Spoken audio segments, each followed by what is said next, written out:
자, 그래서 칭기즈칸이 죽은 다음에 칭기즈칸 유언에 따라서 서화와 금나라를 정복한 다음에 이제 서쪽으로 가서 유럽을 공격을 한 거야. 그러면서 유럽에 있던 러시아 그리고 헝가리, 폴란드까지 정복을 했는데 그 다음에 오스트리아 근처까지 정복을 했어. 자, 그럼 당시 유럽인들은 여기에 대해서 어떻게 생각을 했을까? 동쪽에서 웬 악마들이 쳐들어오는데 러시아도 밟혔고 헝가리도 밟혔고 폴란드도 밟혔대.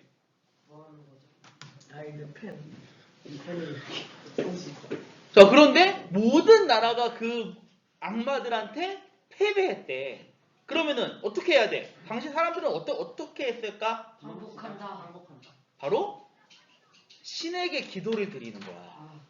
아, 제발 하느님 아버지, 우리 주 예수 그리스도 저 악마들이 우리 마을에 들어오지 않게 해주세요. 기도하고 열심히 기도드리고 또 여기에서 아, 제발 신의 힘으로 저 악마들을 물리쳐 주세요 하고 막 기도를 드리는 거지.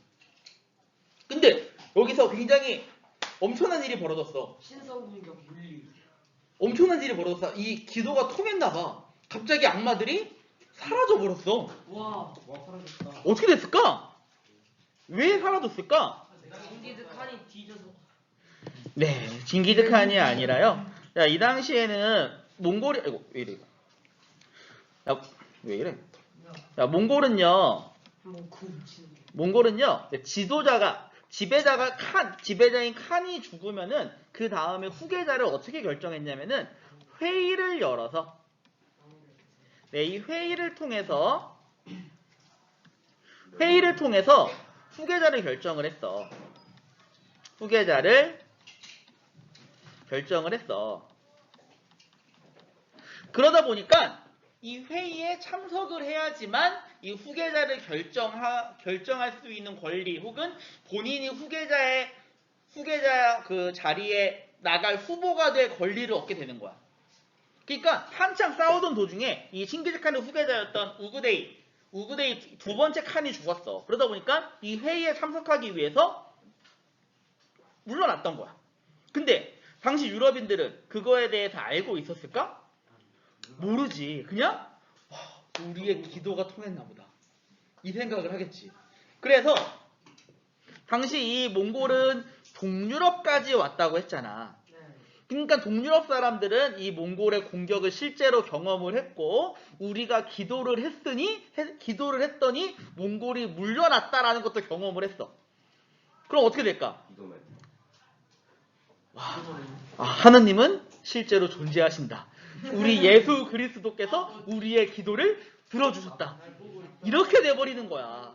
그래가지고 나중에 가면은 과학기술이 발전한 다음에 서유럽에서는 과학기술에 의해 연구를 하면서 신이라는 게 실제로 존재할까? 라고 해서 이 신의 존재에 대해서 의문을 품고 있을 때 동유럽에서는 실제로 존재하신다. 우리는 실제로 그 신성한 힘을 경험을 했다. 이게 돼버리는 거지. 그래서 우리가 2학기 때 유럽 배울 때 한 번 더 얘기가 나올 건데 서유럽과 동유럽에서 이러한 교회에 대한 생각이 완전히 달라지게 된 계기 중에 하나가 바로 이거였던 거예요. 몽골. 저희 그럼 한국사는 안 배워요? 한국사 내년에 배워요. 자, 그 다음에 또 서유럽에서는 이 몽골은 가면서 이 자기네들한테 가까웠던 지역은 헝가리, 폴란드 이런 데는 다시 돌려줬지만 자기들하고 가까운 러시아는 몽골이 직접 지배를 했어. 그래가지고 앞으로 한 200년 정도 러시아는 몽골한테 지배를 당해. 그리고 그 중에서 몽골한테 저항을 했던 도시들은 몽골이 다 밟아버렸거든? 근데 그 중에서 저항을 하지 않았던 도시가 어디냐면은 바로 지금 러시아의 수도 모스크바였던 거야. 그래가지고 원래는 그 전까지는 모스크바가 러시아에서 큰 도시가 아니었는데 상대적으로 나머지 도시들이 다 밟혀버리면서 살아남은 러시아가 큰 도시가 됐어. 그래서 모스크바가 러시아의 수도가 돼버렸어. 자, 그리고 러시아는 이렇게 200년 동안 몽골의 지배를 받았었으니까 다른 유럽에 비해서 발전이 빨랐을까 늦었을까? 늦었겠지. 그래가지고 나중에 가서 유럽인들은 러시아를 보면은 저 몽골한테 저 아시아에서 온 저 이상한 놈들한테 지배당한 미개한 놈들, 미천한 놈들, 발달도 안 된 놈 이런 식으로 욕했어. 근데 러시아가 어느 순간 갑자기 세계 넘버 2 자기들이 생각할 때는 넘버 1까지 올라간 적이 있었어. 언제였을까? 소련. 바로 스탈린이 있었던 소련 때야. 근데 이 소련이라고 하는 나라는 겉으로 볼 때는 진짜 발전돼 보이지만 속은 비어 있었기 때문에 무너질 때는 금방 무너졌거든. 근데 소련이 무너진 게 90년대란 말이야. 지금부터 30년밖에 안 됐어. 물론 너희들한테 생각할 때 30년 오래되긴 했지만 우리 나이 든 사람들, 나는 아니고 한 50, 60 먹은 사람들의 생각에서 볼 때는 30년이면은 자기 젊을 때야. 그러니까 이게 되는 거지. 나 젊을 때는 우리 소련이 세계 최강이었는데 지금은 이러고 있네. 이러면서 우리 그런 과거의 영광을 되살려야겠다. 이런 식으로 생각할 사람들이 당연히 있겠지. 그래서 지금 푸틴. 대표적인 사람이 누구? 푸틴. 그치, 블라드미르 푸틴 같은 사람인 거야. 그래서 이 푸틴이 지금 러시아의 푸틴이 전쟁을 일으키는 것을 러시아 국민들은 어떻게 생각할까? 좋아하고 있어. 좋아하고 있다고요? 좋아하지. 다들 없어지면 처음에는 좋아했어. 왜냐면은 이 러시아가 옛날 소련 시절에 강한 나라를 만들겠다고 하니까 처음엔 당연히 환호하지. 특히 나이 든 사람들이 지금도 당연히 권력을 잡고 있을 거 아니야. 그들은 나 어릴 때는 우리 엄청 잘 살았는데 그 잘 사는 소련처럼 푸틴은 만들어줄 것 같다. 이게 되는 거야. 그러니까 어떻게 보면은 지금 러시아와 우크라이나의 전쟁 요것도 원인을 타고 올라가면은 요 몽골이 러시아를 공격한 것과도 관련이 있다는 얘기죠. 자, 어쨌든 그래서 현재랑 생각하는 세계사 시간 잠깐 봤고요. 그 다음에 근데 몽골은 이때 후퇴하면서 그냥 간 거는 아니고 나중에 또 올 거야 라고 생각을 했어. 그러면서 가면서 길을 만들어 놓은 거야. 야, 왔던 길을 다시 오려면은 뭐가 있는 게 좋을까?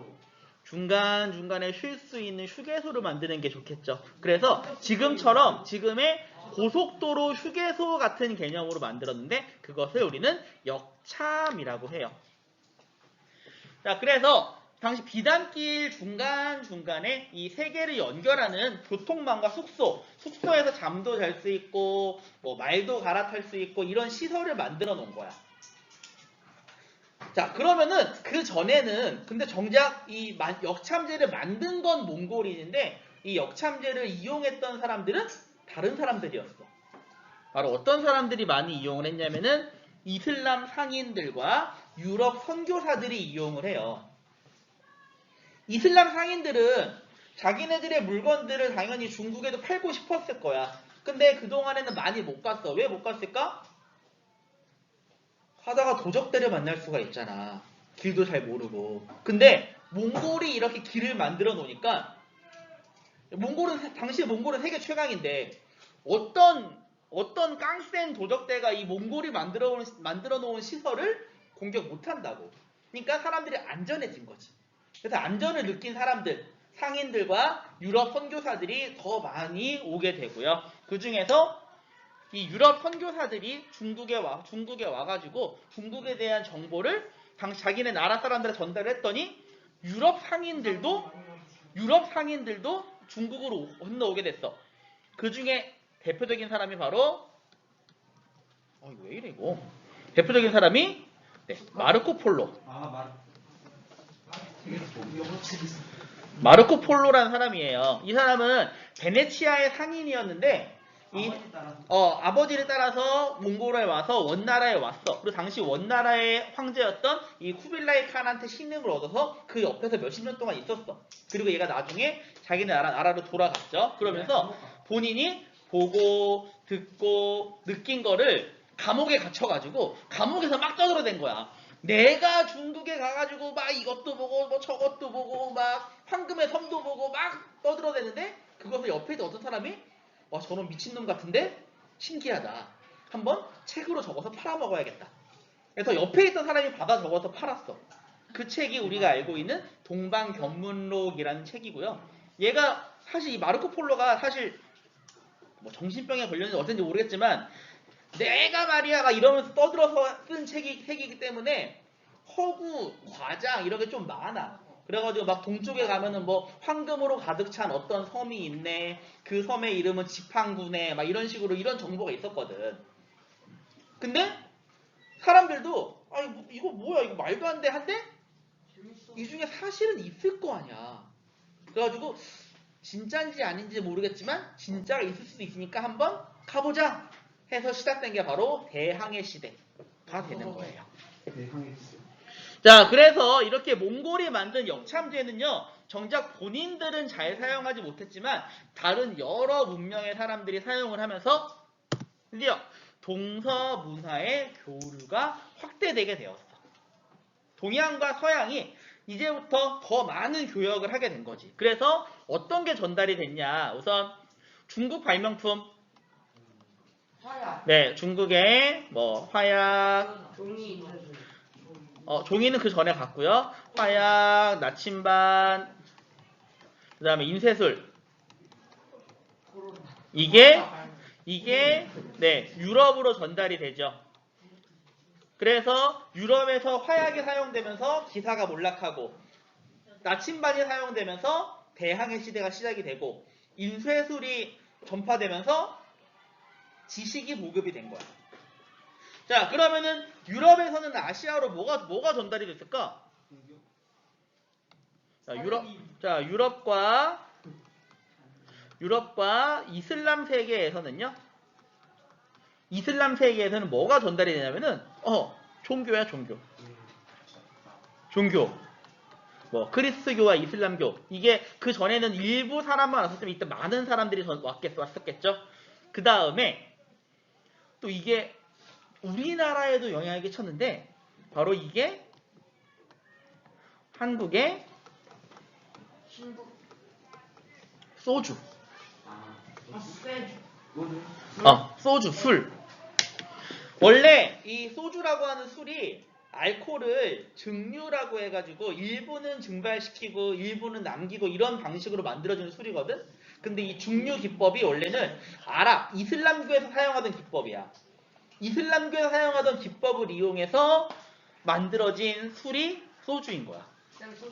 그러니까 아무튼 이런 게 우리의 전통 술 같아 보였던 것들이 역사를 알고 보면은 이슬람교에서 온 거래. 되게 신기하지 않니 이런 것들이? 자, 그래서 이런 식으로 해서 이 몽골의 세계 제국 건설로 이용해서 이러한 동양과 서양의 여러 문화들이 전달될 수 있었어.